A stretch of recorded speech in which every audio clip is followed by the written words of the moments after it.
Why we need Aragorn's example of masculinity by Master Samwise. I have said it time and time again. Aragorn is peak healthy masculinity.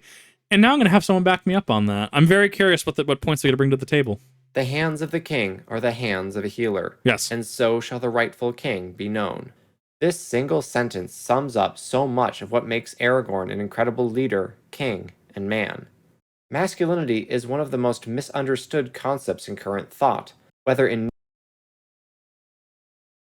Oh boy, that's a statement. Yeah, actually, no, I know. That's not me scoffing. That's me agreeing. Yeah, no, like, wow.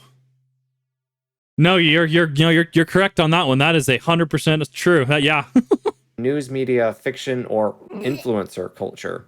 The rejection of many traditional masculine values and the suggestion that seeking them is toxic, commonly perpetrated by large news outlets or just some random blog, has generated a knee-jerk reaction that does nearly the same amount of harm.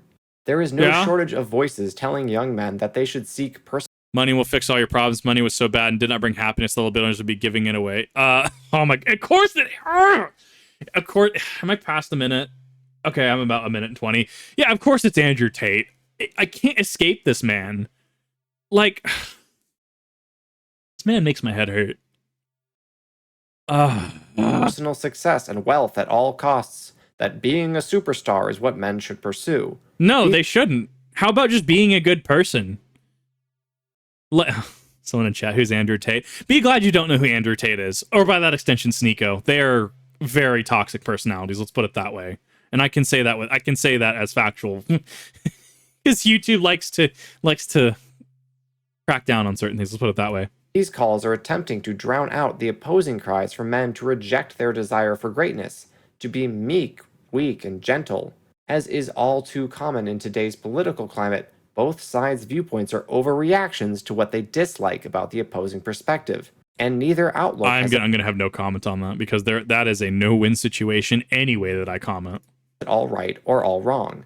True, virtuous masculinity lies somewhere in the middle between the commonly espoused extremes, in the golden mean between vices. Yes. This is the brand of authentic masculinity demonstrated by Aragorn, son of Arathorn, king of Gondor, and his example is one we don't deserve, but absolutely need right now. Yes, absolutely. So here's I grew up on this, right? I grew up on Lord of the Rings. I grew up watching Fellowship of the Ring in theaters. I grew up watching Two Towers. I grew up watching Return of the King in theaters. I grew up watching Star Wars, the prequels, in theaters, right?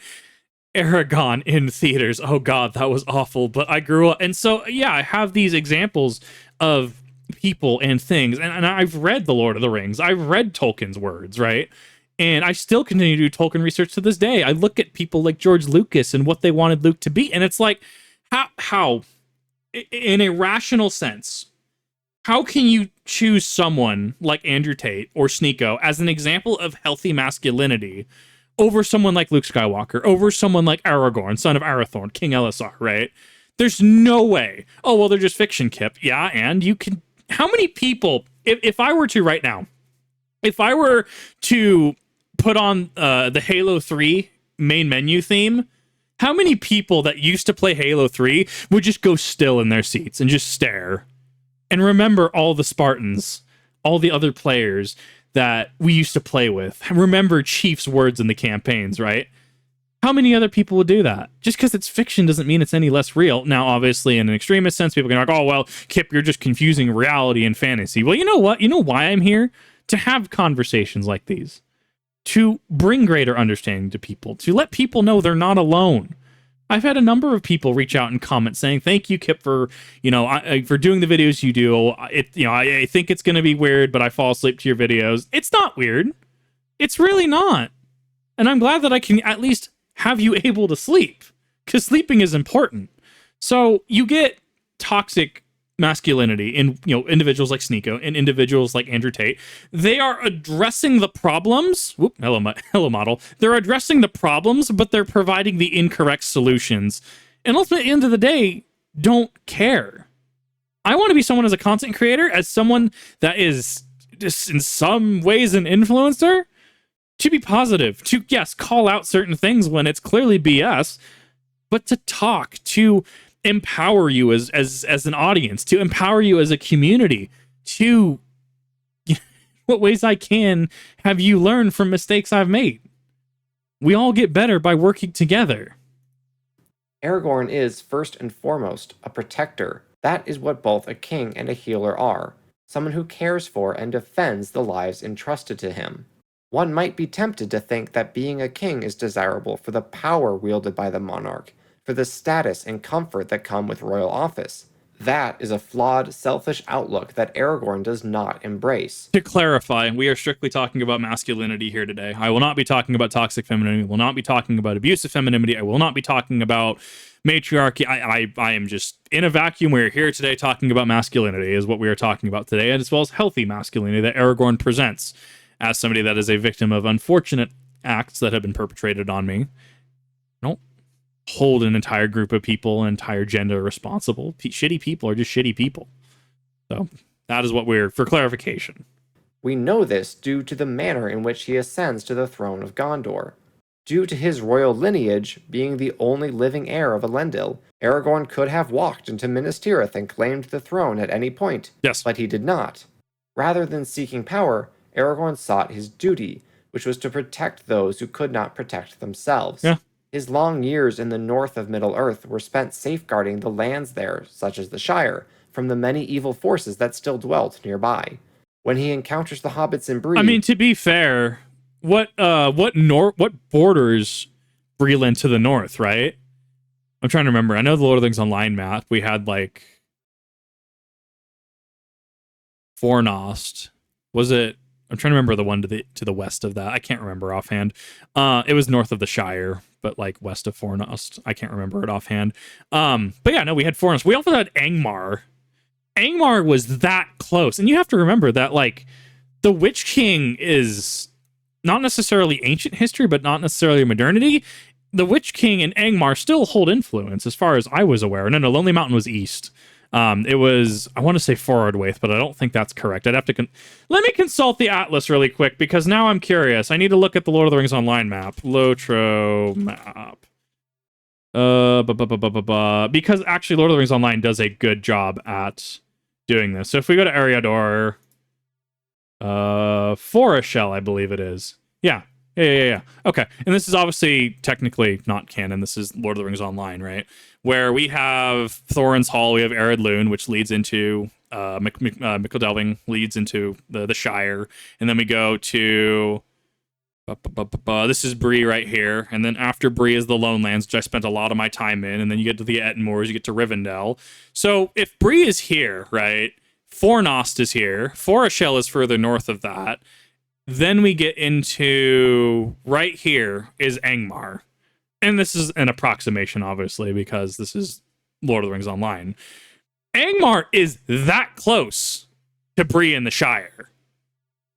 So Bree to Rivendell versus Bree to Angmar is roughly the same distance, I would argue. It is not an insignificant distance away from where he's protecting. Aragorn takes it upon himself to protect them from all enemies, and continues that commitment throughout their journey until assured by Gandalf that the hobbits are in safe hands. Upon reaching Edoras, Aragorn readily joins with the forces of Rohan in their fight against Isengard. And finally, Aragorn and his company provide the decisive blow in the Battle of the Pelennor Fields, yes, relieving the siege of Minas Tirith. Technically, it was different in the books because he arrived with the Great Company versus the arriving host of the undead, but this was more cinematically pretty, if you will. Upon reaching the White City, having won a glorious saving victory just outside its walls, what does Aragorn do? Does he ride through the streets, displaying the banner of Elendil, proclaiming himself King of Gondor? Many other characters in other fiction works I've read would have done that, exactly that. No. He senses that such an entrance would cause unrest, argument, and strife in a city so long without a king.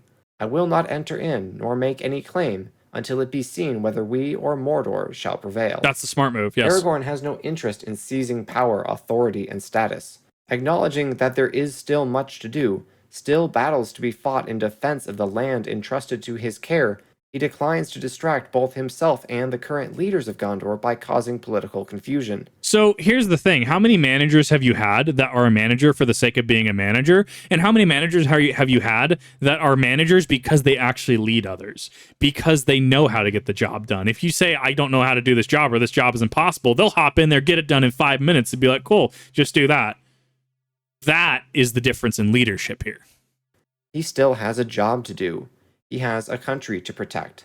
That is his kingly duty, Yes. which he will carry out whether or not he wears a crown. However, Aragorn does, at Gandalf's insistence, enter Minas Tirith, not so he can claim the throne, but rather because he is needed in the Houses of Healing, where Faramir, Éowyn, and Merry all lie stricken with wounds beyond the skill of normal healers. Their encounters with the Nazgul keeping their minds from healing even as their bodies begin to mend. Yeah, there's some nasty curses on in the him. story, Aragorn's role has largely been one of a warrior. He defends those entrusted to him, yes, but mostly through violence. Even though he was able to care for Frodo after the Hobbit was stabbed on Weathertop, Aragorn's lesser skill and the intensity of the wound precluded him from being able to fully heal Frodo. Not so now. It isn't entirely clear whether Aragorn is now able to heal the 3 stricken warriors due to him coming into his own, the relatively lesser wounds they suffered, or a combination of both those. I would argue it always came across to me as it was the specific type of wound, as well as leaving a fragment of the Morgul blade inside of Frodo's wound that was outside of his ability to heal. He couldn't have done it in a safe manner. And that is like, how do I like provide it in real world example, right? That's like if you go to an ER and like your entire, like there's the specific disease that calcifies your muscle fibers, right? And they're just like, we don't really have the qualification, or you go to a specific hospital, right, for specific traumatic burns, but it's not a burn, it's not an official burn unit, and they might have to life flight you out. I think that's the actual specific thing with Idaho, is that we don't have a proper burn ward, from my understanding, and I think they actually get life flighted out to Utah. I think I'd have to check with some medical providers and professionals, but alas, something like that, right? It's that there's something that while we have the ability to treat this in a capacity, it's outside of our ability to treat this further. And that was never a lack of Aragorn, because Aragorn was clearly qualified to do what he could, and him slowing it did enough. Factors. What is clear is that Aragorn's mission of protection extends beyond war. The ability to be aggressive and violent when needed is necessary and good for those who would defend their friends and country. Yeah. But the capacity for gentle care must also be present if one is to express full, authentic masculinity. Aragorn became known to the people of Minas Tirith as their king, not only because he arrived to turn the tide of battle in Gondor's favor, unfurling the banner of Elendil and thus striking panic and despair into the hearts of his foes, but also, and more importantly, because he could heal the wounds of war, right, the worst of injuries that no other man or woman could mend. And soon, right, get the job done. The job's not finished until afterwards. There are still things that need to be done. Correct. Word had gone out from the house that the king was indeed come among them. Among us? After war, he brought healing. In so tenderly caring for those who needed him most, Aragorn demonstrates perhaps the most crucial point of why his example of masculinity is so needed today. His strengths and abilities are not for himself, but for others. Aragorn spent many years, he's 87 during the War of the Ring, training in warfare, becoming an expert swordsman and unparalleled warrior. The kind of dedication... I always love seeing that scene because he actually parried an actual dagger, because the actual one was thrown. It's always great. Needed to attain such heights of skill is arguably the most necessary trait for those seeking to become proficient in any discipline. Indeed, if you listen to just about any currently popular speaker on masculinity, they will repeatedly drive home the idea that discipline trumps motivation every time. I don't know about that one, Captain. Don't expect to be motivated every day to get out there and make things happen. You won't be. Don't count on motivation, count on discipline. I get where he's coming from. Daily grind sucks. You're worth something you love. Motivation is a wonderful thing to take advantage of when it strikes. It gives usual powers of focus and productivity. Use it when it's around. Motivation is finite. If we're operating from the noun as defined above, we can almost think of it as a separate being from ourselves that chooses when to visit. We can't beg, force, manipulate into sticking around longer than it wants to. Incredible to want to make a huge change, but change is hard, and that excitement will wear off faster than any true plan created for executing the excitement. This is where discipline... But both these go in tandem with each other. So here's the thing. If you are wanting to create change, if I'm wanting to, just get out of bed and do React content, right? And I say only have a solely monetary stake in this, right? Maybe, yeah, that motivation goes away. Or I say, you know what? I get to be here. I get to do things. I get to have these discussions. I get to watch very cool videos from very cool people, and in the description, promote their work, right? Their channel and the video. So that way more people can access it. Which one's going to have a longer lasting motivation? At the end of the day, it's tiring to exist, especially in modernity. It really is. I have those days when I'm just like, I don't want to get out of bed. But you know what? I think about, I get to do this. I get to have this backlog so that people can be entertained. That way people can learn something. People have something to listen to on a long truck drive or late at night at work, or they come home and they want to spend time here, which I appreciate all of you. It's that motivation, and I will continue to have that motivation. Whenever I think about the finance, whenever I think about the monetary aspect, the insights, metrics, yeah, it gets a little demotivating because it's not really motivating to begin with. It's not good enough of a reason. And numerous works and novels and media go over, what is your reason? More so in what is your reason to fight, right? How many shows, anime, episodes, movies, books can you cite that where a character has to reflect on what is their true reason for doing what they're doing? It's no different than that. We've been watching these medias for years. We've been watching things like Star Wars, we've been watching things like Lord of the Rings. We've been watching anime, Code Geass, right? Lelouch alone in Code Geass, what is his motivation for changing the world? Nunnally, for a long period of time, trumped all. Find your reason. Find your motivation. Find the reason that you want to do things. Time. And they are correct. For example, you cannot attain the strength you desire if you only go to the gym when you feel like going. Right. You set a schedule and you maintain the discipline to stick to it. Yeah. What the influencers who espouse this idea often fail to recognize, or at least do not state outright, is that without a purpose, such training is only building up your own vanity. Desiring and working towards strength is a good thing, but are we doing it so we can physically care for and protect our loved ones? To stay fit and healthy and thus not be a burden on others, or because we want women to be impressed by our pecs? Nothing wrong with wanting to be attractive, of course, but there's nothing wrong with that. And in fact, if you're doing it for, well, I want others to be impressed by me versus I want to be healthy and I want this really awesome body, yeah, which one of these do you think has more weight? Which one of these do you think has more influence? Not by itself a healthy reason to seek strength. That is because your strength is not for yourself. It is for others. Physical power is important for masculinity, yes, but that is because it allows us to better protect those whom we love. And carrying out that duty is one of, if not the, central aspect of a man's job.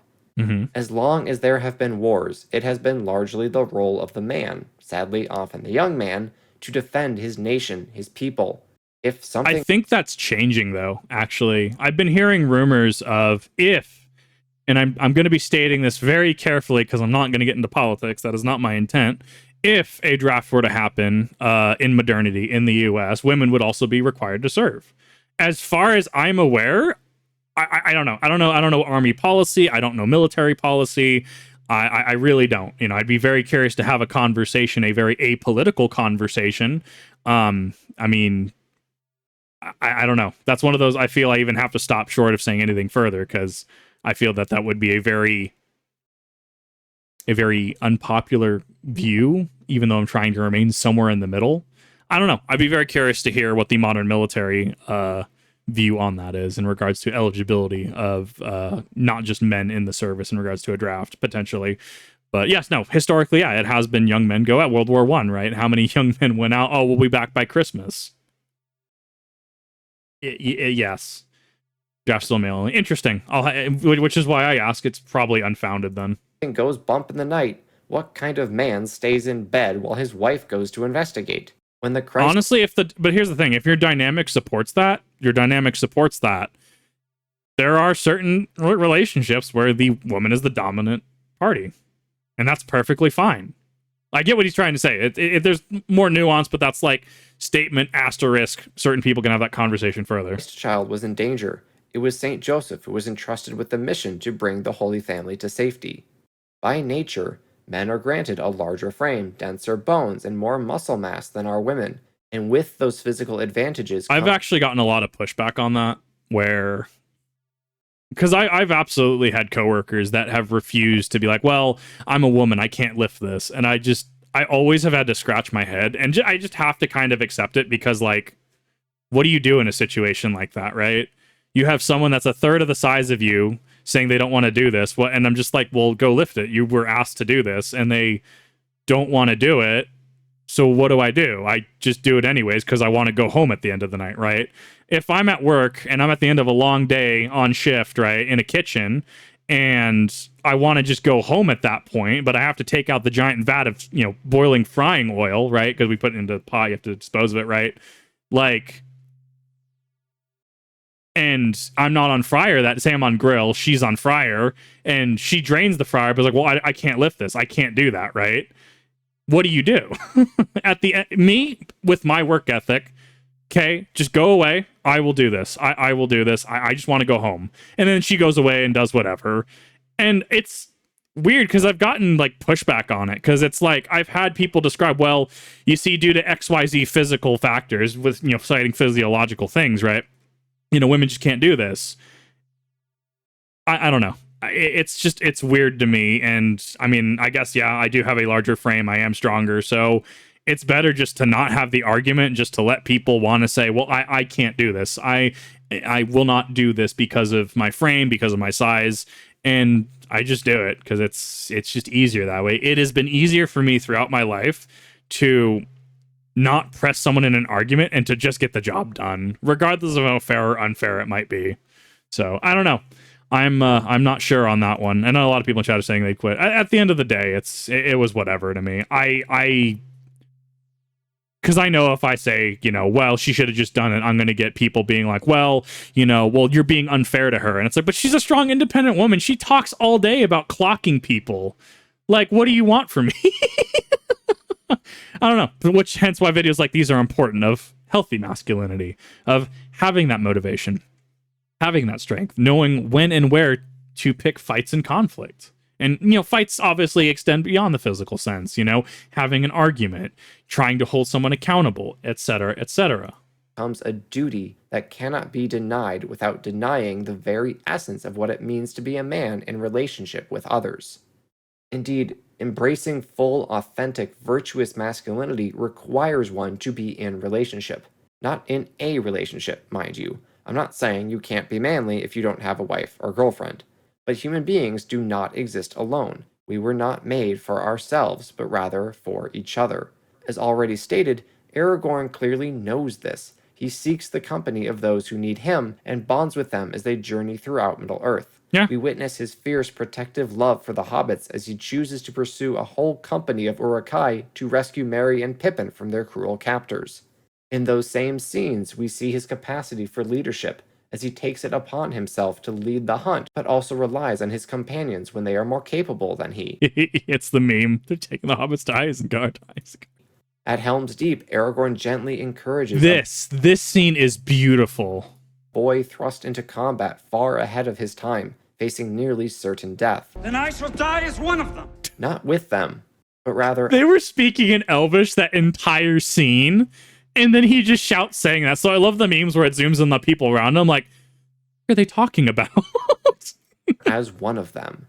The men of Rohan around Aragorn are not just any men. They are, as he says at the Black Gate, My brothers! Does he know them personally? No. But he is in relationship with them. He has formed a bond through their common struggle and enemy. Their mission is not divorced from his. He does not hold his own life more dearly than that of any of those standing on the wall with him. That kind of brotherhood, the type that can only be forged in the fires of combat and staring death in the face, is what makes it possible for men to do great deeds on the battlefield. They may fight for king, country, and cause, yes, but more importantly, they fight for each other. Yeah. Aragorn reminds us of this fact just moments before the final desperate battle against the innumerable orcs of Mordor. A day may come when we forsake our friends and break all bonds of But it is fellowship. not this The day. downfall of man will not come solely because of the strength of their enemies, but because men forget why they stand their ground against impossible odds, because they lose sight of how vital the bonds of brotherhood are. In saying this, Aragorn reminds us of the necessity of magnanimity, that is, the desire for greatness, but not for one's own sake. Yeah. Men should strive to do great things. Even if we lead simple, ordinary lives, we should endeavor to be great husbands and fathers, to excel at our line of work. And even if you don't, you could be someone like me that really has no desire to procreate, like at all. Like, it's one of those that I'm fine being the cool uncle figure. Let's put it that way. I'm very very fine being the cool uncle figure. I don't want to raise kids. I'm good. Other people can do that. But at the end of the day, right, even if you have no ambition to have kids of your own, right, to just be a healthy person, to be a good person, to be someone that can think of a greater picture, to help others when they're down. And that's perfectly fine. I feel that people have this desire for unity, have this desire for communication, for community, for standing with each other. And unfortunately, there are those that will try to prey on this. And whether they're a influencer such as Tate or Sneeko, who will use their platform to further divide or to spread misinformation, to polarize an audience, or even to extremes of certain cults, potentially. Just indoctrinating people on the promise of something greater. People are able to stand with each other, and we can have that sense of unity. We can build a better world together. We have to, and this is strictly speaking of the male perspective, there are people, the dadvocate Emily King, that can speak on the female side of things in regards to non-binary individuals, or other potential groups, there are absolutely advocates on them as well. From the male perspective, we can be better. We don't have to accept this alpha male burger, mindset that we're being shoveled. Especially when, and I've had multiple comments confirm this, that, even in captivity, this just wasn't the case. As far as I'm aware, the dude actually backtracked that entire thing. So at the very least, if you're building this whole alpha male, beta male, if you're building this whole philosophy on something that was unfounded and actually not true, what does that say about your philosophy? Yeah, you can have positivity as a male. You can, resort to violence if necessary, i.e. someone breaking into your home and going to cause you or someone else physical harm. Yeah, absolutely. But it's also to know that after a traumatic event, to be in a room where someone to multiple people are just so distressed, they're so burnt out, and to have that motivation, that burning desire to help others, to using this as a parody, pull yourself up by your bootstraps and to reassure others. I've been in that situation. I've had to do that. I've had to be in a situation where I've had to, from exhaustion, have that flame ignited in me to help inspire others, to let them know things were going to be okay, to let them know that I was there for them. And obviously, that leads into situations of people not necessarily having the best of intentions and playing me the entire time. But that's the kind of person I am.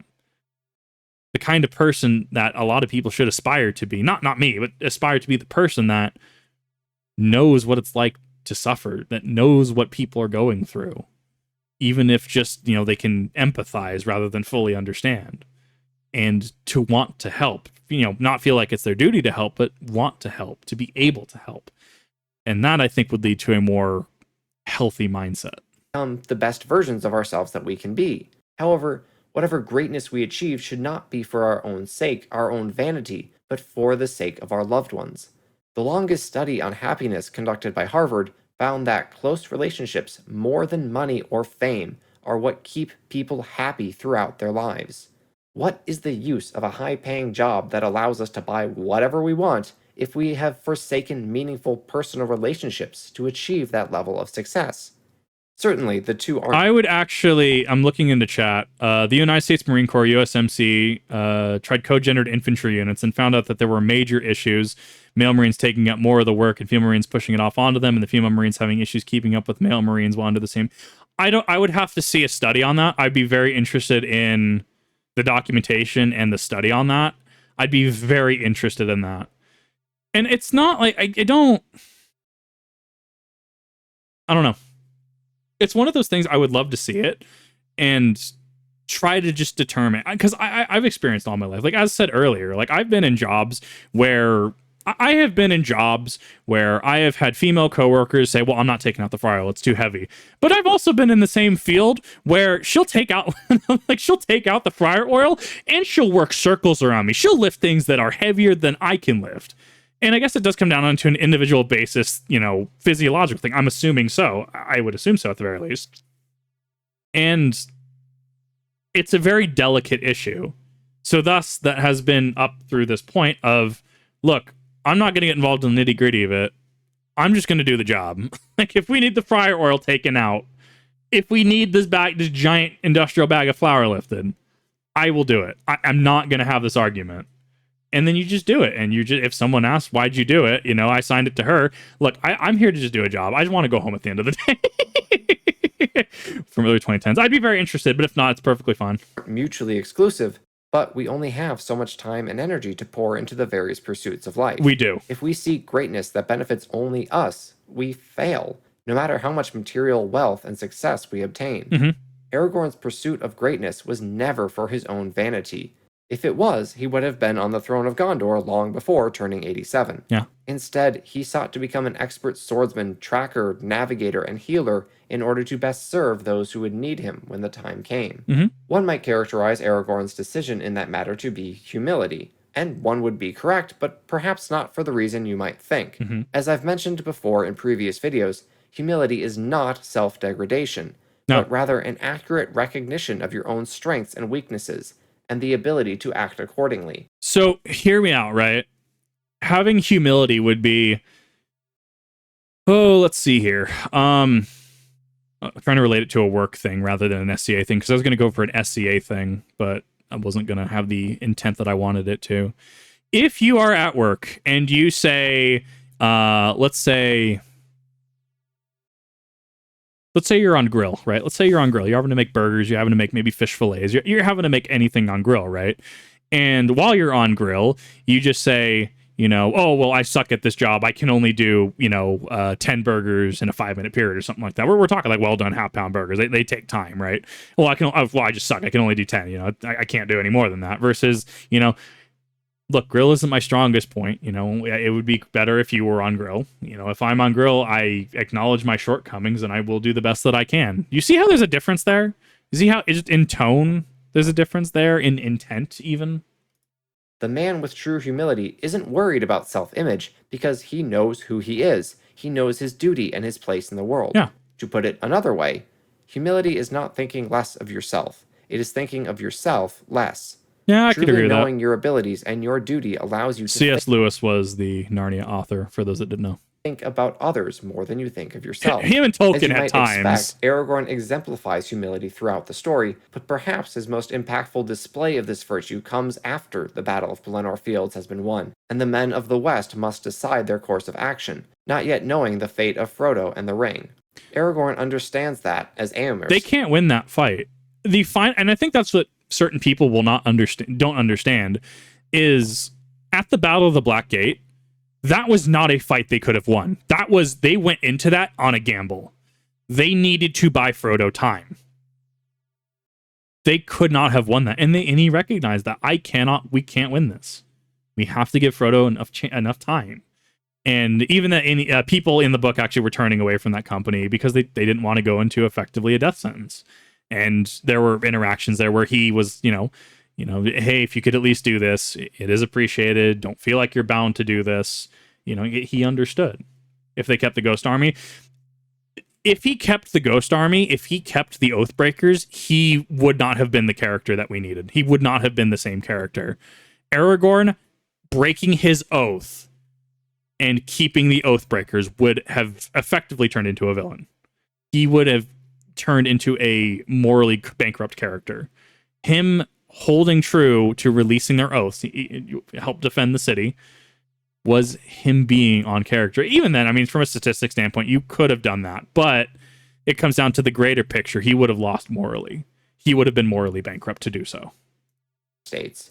We cannot achieve victory through strength of arms. And yet leads the men of Gondor and Rohan to the Black Gate nonetheless. Aware that his forces are much depleted after the battle at Minas Tirith, Aragorn knows that he cannot defeat Sauron's armies head-on, and yet that is exactly what he seemingly sets out to do. The Lord of Mordor sees the approach of the men, led by the standard of Elendil, It was a and ruse. believes that the arrogance of the new king has led him to foolishly believe that what remains of Gondor's might can conquer the hordes of orcs still within Mordor. But Sauron miscalculated. Aragorn acknowledges his own relative weakness and inability to win the day, but he refuses to cower in the face of overwhelming odds. Rather, he recognizes that he is not the hero of this story, but that he still has a role to play in these events that are determining the fate of the world. And even then, at the Battle of the Black Gate, if the Oathbreakers were used, it was not the world of men that overcame. It was the Oathbreakers. Wouldn't that feel hollow? Just outside of, even from a literary standpoint, would that just not... It would feel kind of like Deus Ex Machina cheat code, right? The world of men would not have earned that victory. The hobbits would really not have earned the victory that they did. It's just an interesting thing to consider. So, he demonstrates a key principle of humility. Our circle of control and influence is small. There are many factors that affect us that are beyond our authority and ability to affect change. The idea that you are 100% in control of your life, that everything is your fault, is an absurd knee-jerk reaction to what some might call victimhood culture. A perpetuation of the harmful myth that many people are simply powerless victims of circumstance and the system. And there are absolutely people that are victims of many, many systems. That is absolutely true. A lot of these public speakers, I just wonder how they have these platforms.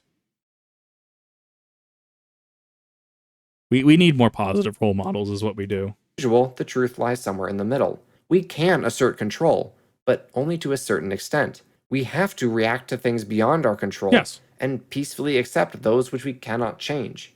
Is it your fault that your rent is $2,000 a month? I mean, tell me, chat, by that philosophy, if your rent is $2,000 a month, more than a mortgage, is that your fault? Or is it situations that are outside of your control? And then you, hear me out, acknowledge it's outside of your control. And you do what you can. You do the best with the situation that you're given. And yeah, you can put in hard work and hard effort. Sometimes it pays off. Sometimes it doesn't. Do what you can each and every day. And go to bed at night knowing you did what you could. Possible to commit no mistakes and still lose. That is not a weakness. That is life. To this point in the story, Aragorn has made no significant mistakes. He has accomplished great things with the aid of the Fellowship, the Rohirrim, and the Grey Company. The decision to advance on the Black Gate was one made after careful consideration and wise counsel. Yeah. Aragorn knows that it is possible his actions will have no effect on the outcome of the war, that he will fall in battle with all his men, that Frodo and the Ring will be found, and that all of Middle-earth will be plunged into a second darkness. And it wouldn't be Aragorn's fault. He did all he could. Yeah. He never accepted defeat, but rather faced it head-on, sword in hand and friends by his side. Can anything more be asked of any man? No. Aragorn's defining moment comes That's more than most men would do. More than a lot of men would do. You do what you can. And this, what he knew, was greater than him. He made the choice to do something with his life for the betterment of more than just him. Not as he wins the decisive battle for the good of the world, but rather as he prepares to lose one, so that maybe, just maybe, the world he leaves behind will remain beautiful and free. Yeah. Why is all of this so important today? Now more than ever, men are bombarded with two drastically differing viewpoints on how men should speak and act, with very little, if any, common ground between the two sides. So, and here's the thing is that, I mean, a lot of men nowadays, How many of you have seen the videos, whether scrolling TikTok, shorts, social media, etc.? New ick unlocked, right? Or, oh, man, you know, a dad cartwheeling with his daughter. Oh, it's such an ick, right? To clarify, it is not all women. It really isn't. There are people like Emily King, like the Dadvocate, that are pointing out flaws in logic. And there are a lot of women that have a lot of growing up to do. There's a lot of men that have a lot of growing up to do. This is not a one side has issues, no other side. No, all sides have issues. And together, we can help each other to become healthier, to become better individuals. And that's how we need to approach this. That's how we need to look at this. So as far as the women side of things and B side of things, I'm not speaking on behalf of them. From my experience as someone that can go online and they can say, you know, I can say, hey, I'm having a bad day, you know, I'm having to deal with certain XYZ issues, and I can have a Reddit post come back to me saying lol KYS, right? As a man, I mean, that's, I think, what a lot of us would expect versus, you know, other people that could have not as harsh a response. So ick is effectively new, like slang for just like something that's just gross, and normally it's done in relation to vilify men. And don't get me wrong, there's other uses. So I'm sure there's other people that do that. We're getting way into the weeds here. However, what I can speak on behalf of men, or at least on men, is that yeah, there are absolutely men that cheat on their partners. Absolutely. There are absolutely men that, you know, who can be evil, can be morally bankrupt, can be morally gray. I'm not arguing that. It's not everybody. Just like how it's not all women are bad. Just like how it's not all NB people are bad. I've been assaulted by women multiple times. Do you think I hold every woman accountable? No. I know it's just a few assholes. That's not fair to the greater whole. And as men, what we can do is work on ourselves and improve ourselves and learn and communicate with each other and understand toxic masculinity from healthy masculinity and strive to be more people like Aragorn. Not, you know, exactly like, right? Because, you know, imitation is the best form of flattery, but you need to define your own identity. And it's okay to be angry. It's okay to be upset. It's okay to be just distressed that things aren't going. It's okay to cry. It is. And that needs to be normalized. And, you know, if people are going to get us down, fuck them. For all intents and purposes. At the end of the day, live every day, spending the time that you can in the ways you want to spend your time. Also, knowing that what you did that day was the best you could do, and that you're doing your best. That's all anyone can ever ask of you, including yourself. Aragorn's example of masculinity shreds these false ideals, these absurd extremes, and shows us that yes, we should grow strong, we should succeed, we should strive for greatness, but not for ourselves. Aragorn is, as J.R.R. Tolkien put it in a letter from the trenches of World War I, a great instrument in God's hands, a mover, a doer, even an achiever of great things, a beginner at the very least of large things. Tolkien's idea of greatness as displayed by Aragorn could never be defined by obtaining material wealth or social status, but rather by doing one's duty, loving one's friends, and perhaps even laying down one's life for them. We may never know in this life the consequences of our actions, but if we strive to do great things with magnanimity, humility, and self-sacrificial love, we cannot fail. Ladies and gentlemen, we are made... And even if you do fail, you did the best you could. You lived the life you wanted to live. You were unapologetically yourself. Made for each other. I cannot emphasize that point enough. We are made to be in relationship with one another, meant to do great things for the sake of those we love. To see this ideal embodied, look no further than Aragorn, son of Arathorn, Lord and King of Gondor. I hope you enjoyed this video. Please let me know your thoughts in the comments, and I will see you in the next one. Thank you so much for watching. No, this was a good video. Little too many biblical things for my liking, but I mean, to be fair, it was an example sake kind of thing. It was a good video, and honestly, I really like that they put it out, especially in modernity, where there are so many issues, unfortunately. And this is a greater issue that I'm just going to be a single voice. I'm not going to be able to, you know, spark mass change. What I can do is try to do my best every single day to try to promote being healthier, to try to promote being a better person, to try and promote just trying to find the words here. You know what I'm saying, though. To be a better person. And it's okay to feel sad. It's okay to feel angry. It's okay to feel things as a man. I'm telling you, it is. And we should be more accepting of each other.